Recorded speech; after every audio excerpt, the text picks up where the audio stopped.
Maraknya aksi terorisme beberapa waktu lalu telah menimbulkan stigma bagi umat Islam. Seperti diketahui pada masa pandemi, mahasiswa ataupun masyarakat umum lebih mendekatkan dirinya dengan dunia digital yang berpotensi mengakibatkan penyebaran paham radikalisme dengan mudah, terutama dengan tersedianya berbagai macam media sosial.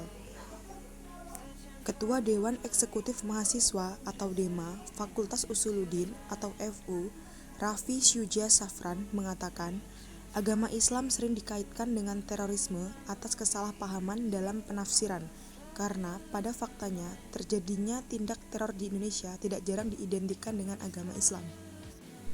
Pengertian radikalisme. Radikalisme adalah suatu ideologi atau ide, gagasan, dan paham yang ingin melakukan perubahan pada sistem sosial dan politik dengan menggunakan cara-cara kekerasan atau ekstrim. Sejarah radikalisme. Pada dasarnya, radikalisme sudah ada sejak zaman dahulu, karena sudah ada dalam hati manusia. Namun, istilah radikal dikenal pertama kali setelah Charles Thomas Fox memaparkan tentang paham tersebut pada tahun 1797. Pada saat itu, Charles menyerukan reformasi radikal dalam sistem pemerintahan di Britania Raya, di Inggris. Reformasi tersebut dipakai untuk menjelaskan pergerakan yang mendukung revolusi parlemen di negara. Pada akhirnya, ideologi radikalisme tersebut mulai berkembang dan kemudian berbaur dengan ideologi liberalisme.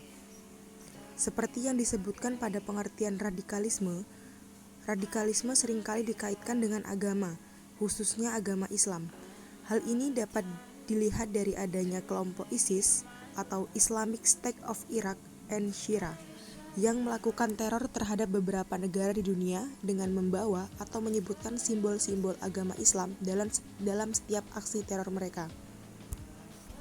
Ciri-ciri radikalisme.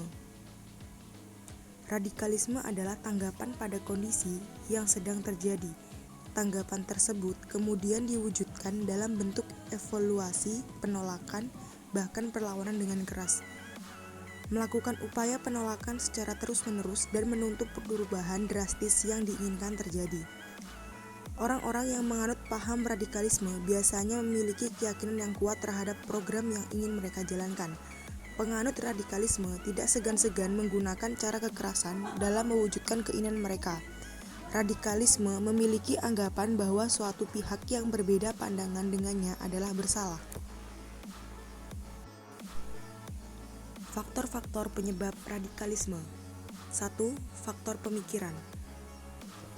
Radikalisme dapat berkembang karena adanya pemikiran bahwa segala sesuatunya harus dikembalikan ke agama walaupun dengan cara yang kaku dan menggunakan kekerasan. Yang kedua, faktor ekonomi. Masalah ekonomi juga berperan membuat paham radikalisme muncul di berbagai negara. Sudah menjadi kodrat manusia untuk bertahan hidup, dan ketika terdesak karena masalah ekonomi, maka manusia dapat melakukan apa saja termasuk meneror manusia lainnya. Yang ketiga, faktor politik. Adanya pemikiran sebagian masyarakat bahwa seorang pemimpin negara hanya berpihak kepada pihak tertentu, yang mengakibatkan munculnya kelompok-kelompok masyarakat yang terlihat ingin mengadakan keadilan. Kelompok-kelompok tersebut bisa dari kelompok sosial, agama, politik. Alih-alih menegakkan keadilan, kelompok-kelompok ini seringkali justru memperkeruh keadaan. 4. Faktor sosial. Masih erat hubungannya dengan faktor ekonomi. Sebagai masyarakat kelas ekonomi lemah, umumnya berpikiran sempit sehingga mudah percaya kepada tokoh-tokoh radikal. Karena tokoh-tokoh radikal itu dianggap dapat membawa perubahan drastis pada hidup mereka. Yang kelima, faktor psikologis. Faktor psikologis, peristiwa pahit dalam hidup seseorang juga dapat menjadi faktor penyebab radikalisme. Masalah ekonomi, keluarga, percintaan, rasa benci, dan dendam, semua ini berpotensi membuat seorang menjadi radikalisme. Faktor pendidikan. Pendidikan yang merupakan salah satu faktor penyebab munculnya radikalisme di berbagai tempat, khususnya pendidikan agama. Tenaga pendidik yang memberikan ajaran dengan cara yang salah dapat menimbulkan radikalisme di dalam diri seseorang.